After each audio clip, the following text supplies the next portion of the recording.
Hello viewers, today I am going to discuss some important topics of chemical bonding. First, valence shell electron pair repulsion theory, in short known as VSEPR.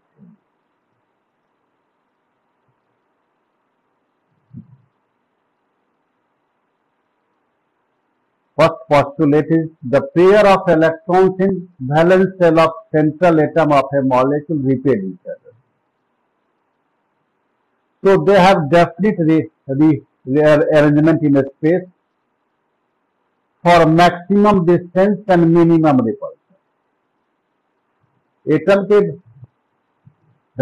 Central atom के valence shell में जितने भी electron pairs हैं valence shell में they will repel each other.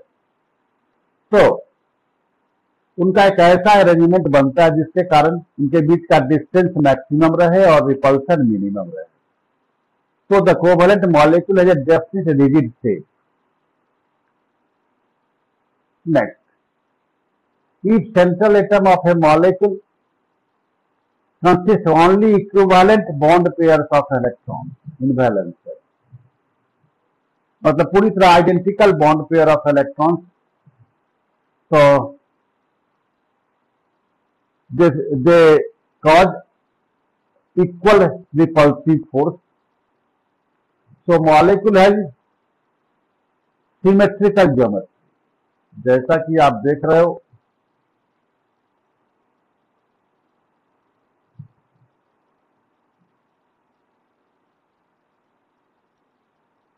हाँ, दो bond pair हैं A B ए. इधर से भी बॉन्ड एंगल 180 है और इधर से भी बॉन्ड एंगल 180. मैक्सिमम डिस्टेंस जो बन सकता है दो वो है. तीन बॉन्ड पेयर हैं ए बी थ्री. इनका ट्राइगोनल प्लेनर ज्योमेट्री बनता है. ये बॉन्ड एंगल भी 120 है और ये बॉन्ड एंगल भी 120. उसी तरह टेट्राहेड्रल में all bond angle 109 degree 28 minute.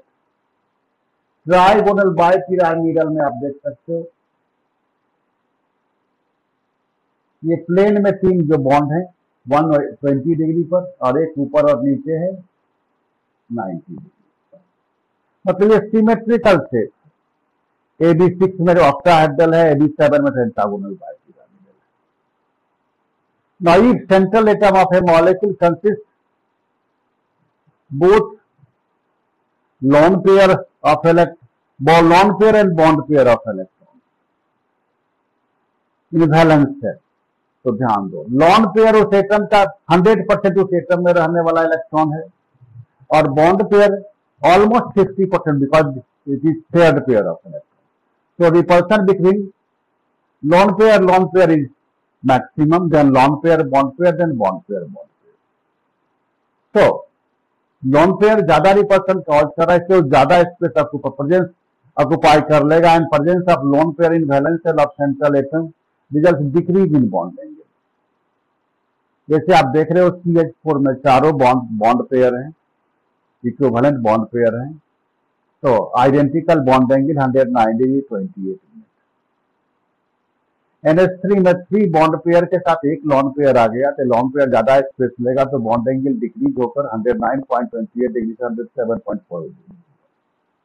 H2O के सेंट्रल एटम ऑक्सीजन में दो लॉन पेयर है इसलिए बॉन्ड एंगल और भी डिक्रीज किया 104.5.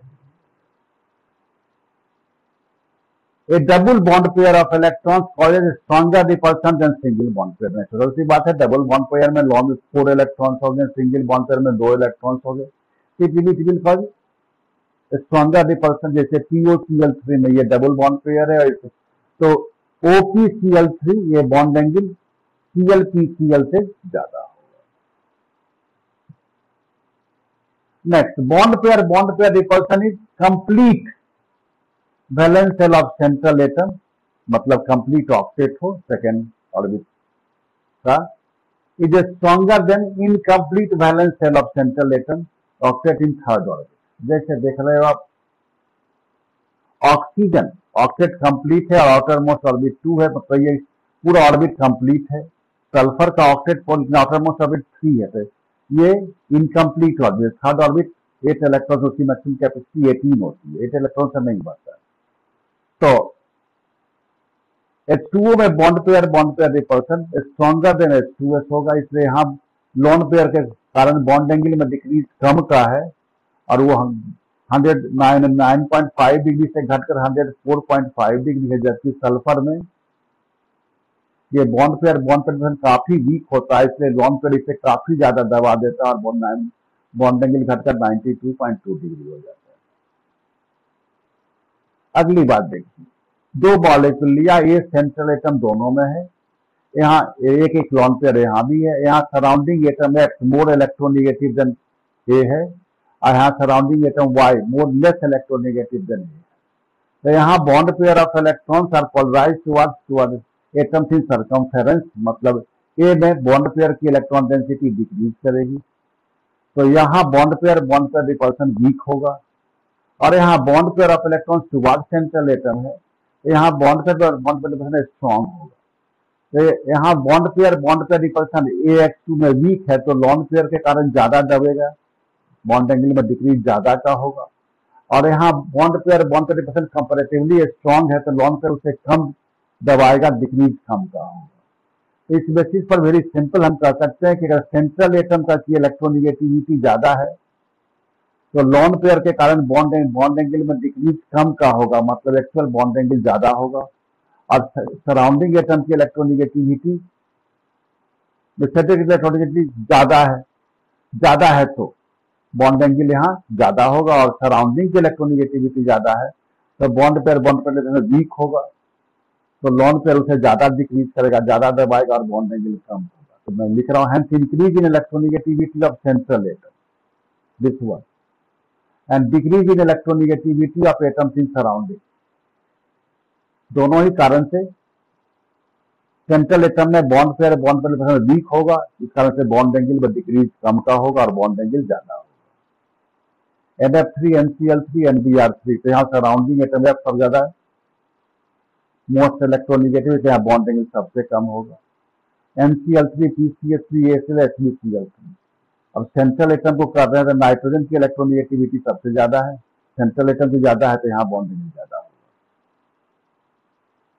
Now dipole moment, very important for property for covalent compound and molecule. First, I am going to define polar and non-polar molecule. Polar and non-polar molecule.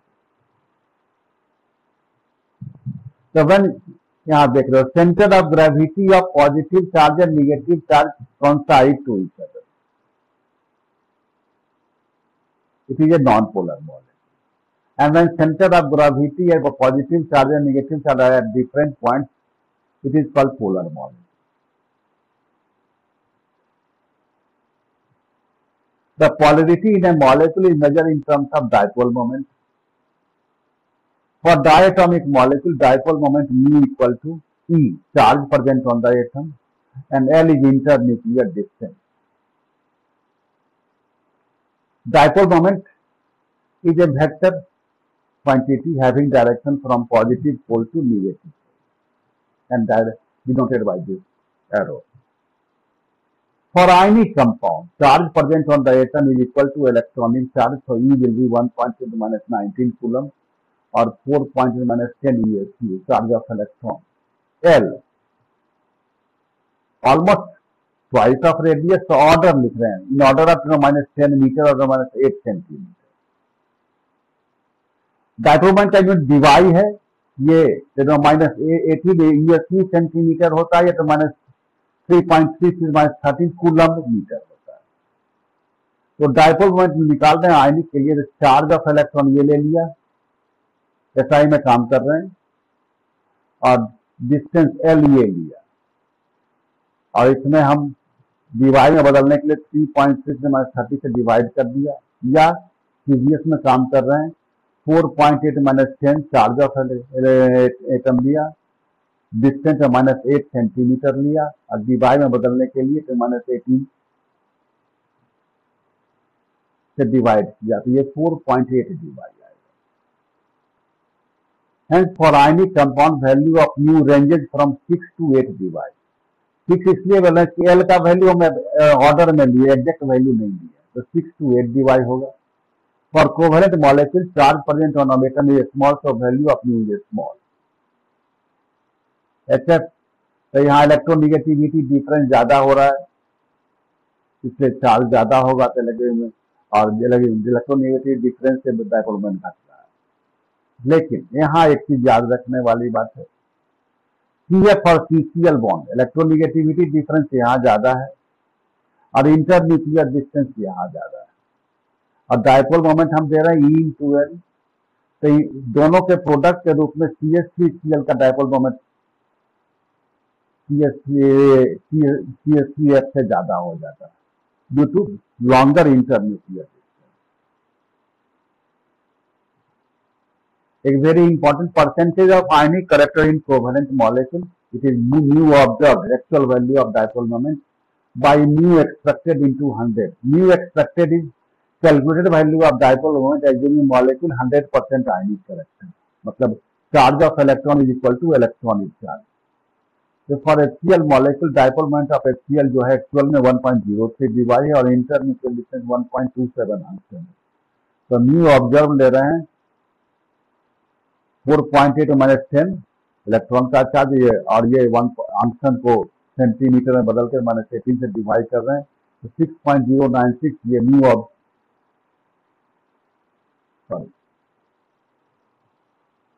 ये mu calculated होगा।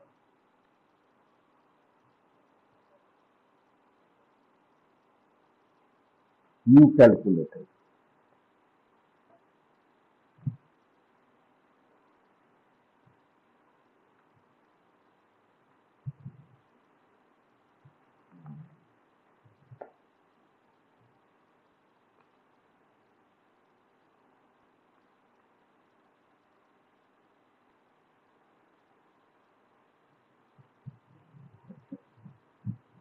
तो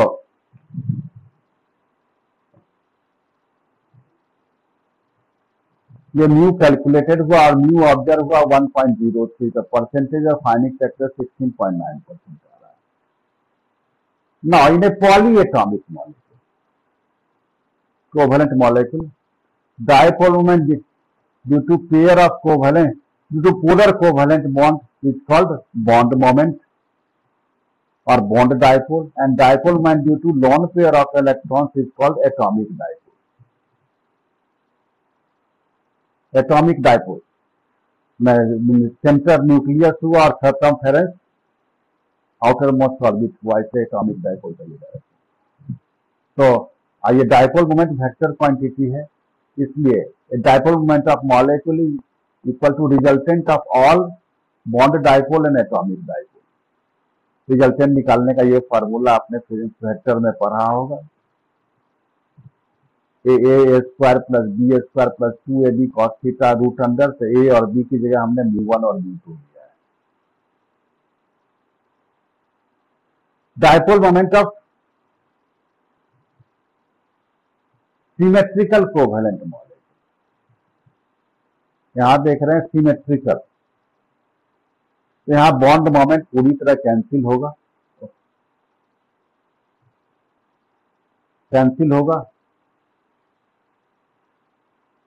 and molecule mu 0 होगा और molecule non polar हो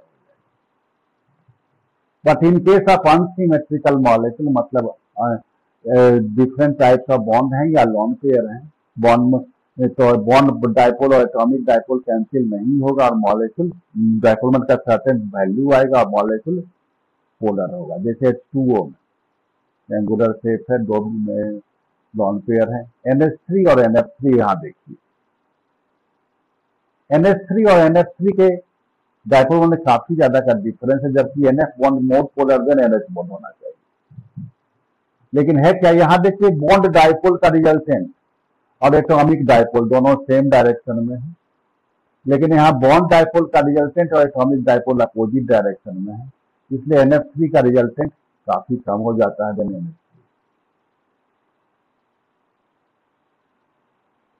CH bond को almost non polar बना जाता है, इसलिए बॉन्ड डायपोल सिर्फ CCl का कंसीडर किया जाता है। CCl CCl में 2 CCl 3 CCl, और तो यहाँ डायपोल मोमेंट डिक्रीज कर रहा है क्योंकि कैंसिलेशन है theta more than 90 degree. Dipole moment इसमें देखिए तो Q तो सबसे ज्यादा है, Cl में सिंगल है और R का रिजल्टेंट P और R सेम आएगा, और Cl में तो कंप्लीट कैंसिलेशन है इसलिए 0 हो जाएगा। इस तरह इसमें देखिए Cl 3 Cl और ये Cl, तो R में तो कंप्लीट कैंसिलेशन है। P और S को कंपेयर कर रहे हैं, तो ये 1 2 3 यहां देखिए,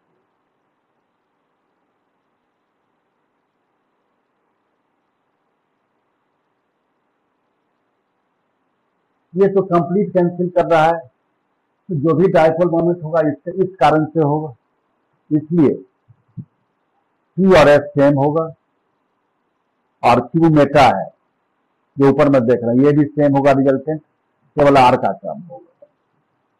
नेक्स्ट CH3Cl, अब एक इलेक्ट्रॉन रिलीजिंग है, दूसरा इलेक्ट्रॉन ज्वाइनिंग है, बॉन्ड डायपोल का डायरेक्शन दिया हो तो रिजल्टेंट यहाँ R में सबसे ज्यादा होगा then Q then R। And molecule with unsymmetrical groups at para position.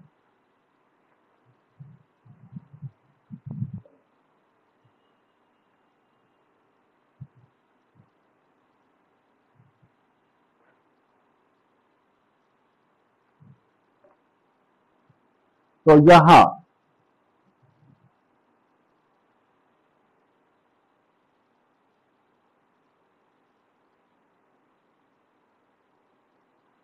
पारा position,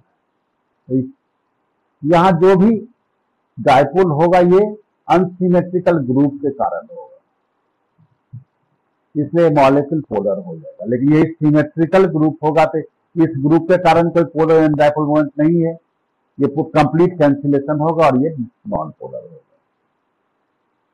then resonance, when two or more electron resonance पे आ रहा है, two or more electronic structures are required to explain all characters of a molecule। एक molecule के सभी character को explain करने के लिए कोई एक इलेक्ट्रॉनिक स्ट्रक्चर सफिशिएंट नहीं हो, टू और मोर इलेक्ट्रॉनिक स्ट्रक्चर्स हो रिक्वायर्ड हो, तो the molecule is said to be in a state of resonance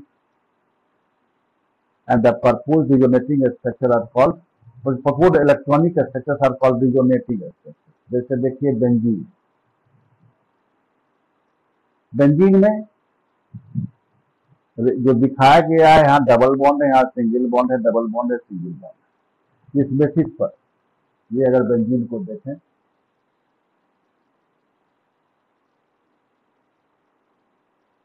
1 2 3 4 5 6, तो C1 C2 bond length should be shorter than C2 C3 bond। लेकिन ऐसा होता नहीं, बेंजीन में सारे bond carbon carbon bond length same है, और यहाँ बॉन्ड लेंथ जो है कार्बन कार्बन सिंगल बॉन्ड से छोटा है और कार्बन कार्बन डबल बॉन्ड से बड़ा है, मतलब कार्बन कार्बन के बीच बॉन्ड एक से ज्यादा है और दो से कम है। ये दो रिजोनेटिंग स्ट्रक्चर दिए गए हैं बेंजीन के, और actual structure of molecule is somewhere in between the proposed resonating structure which is called resonance hybrid. This is called resonance hybrid से पार्शियल डबल बॉन्ड कैरेक्टर दिया गया है। कार्बोनेट में देखिए double bond single bond double bond के position को rotate किया जा रहा है, तो ये तीन रिजोनेटिंग स्ट्रक्चर हैं और ये हुआ इनका रिजोनेंस हाइब्रिड। चार्ज देख रहे हैं, तीन रिजोनेटिंग स्ट्रक्चर में दो में ऑक्सीजन पर -1 चार्ज है और एक न्यूट्रल, इसलिए एक्चुअल चार्ज -2/3 होगा। बॉन्ड ऑर्डर कहा जाता है number of covalent bond existing between two atoms in all resonating structure divided by number of resonating structure. तो इस बेंजीन में ही लेते हैं, जिसे C1 C2 ही लेते हैं ये, तो यहाँ सिंगल बॉन्ड है और यहाँ डबल बॉन्ड है, तो बॉन्ड ऑर्डर हो जाएगा 3/2, 2 रिजोनेटिंग स्ट्रक्चर है। कार्बोनेट का देखिए 2, एक 3, एक 4, 3 resonating 4/3। Actual molecular resonance hybrid has lower energy or greater stability than proposed resonating structure. It means that a molecule in a state of resonance gets stabilized. This is called resonance stabilization. The energy difference between most stable resonating structure and resonance hybrid is called resonance energy. Resonance energy ज्यादा है, मतलब proposed structure और resonantial molecule की energy में difference ज्यादा है, मतलब ज्यादा मॉलिक्यूल ज्यादा स्टेबल होगा। Condition for resonance, all resonating structure have identical arrangement of atoms और identical sigma bond skeleton of molecule, sigma bond same होगा। जैसे देखिए बेंजीन में सारे एटम का अरेंजमेंट सेम है। All resonating have same number of unpaired electrons. Third, the resonating structures are given by redistribution of pi electrons amongst atoms in one plane or coplanar atoms. The resonating structure should have comparable energy. ज्यादा का energy difference नहीं होना चाहिए जो आप structure दे रहे हैं। Stability of resonating structure, पहला neutral resonating structure should be more stable than bipolar structure। ये न्यूट्रल है और ये bipolar है। Resonating structure having better number of pi bonds have better stability। ये डिक्रीजिंग प्रायोरिटी में बोल रहा हूँ। Resonating structure consisting atom with complete octet and duplet has better stability. यहाँ देखिए कार्बन का ऑक्टेट इनकम्प्लीट है, यहाँ सबका ऑक्टेट कंप्लीट है। In bipolar resonating structure negative charge should be present and more electronegative atom and positive charge on less electronegative atom. And last, in bipolar structure, a smaller distance between atom having positive charge and negative charge results greater stability। अब कुछ अलग है, a more stable structure है greater contribution to resonance hybrid। अगली बात है, किसी molecule के दो पूरी तरह आइडेंटिकल रिजोनेटिंग स्ट्रक्चर मिल रहा है, काफी ज्यादा स्टेबल होगा। Which of the following least stable resonating structure? पहले तो हम पाई बॉन्ड काउंट करेंगे, तो पाई बॉन्ड देखिए लिस्ट खोज रहे हैं, आंसर 3।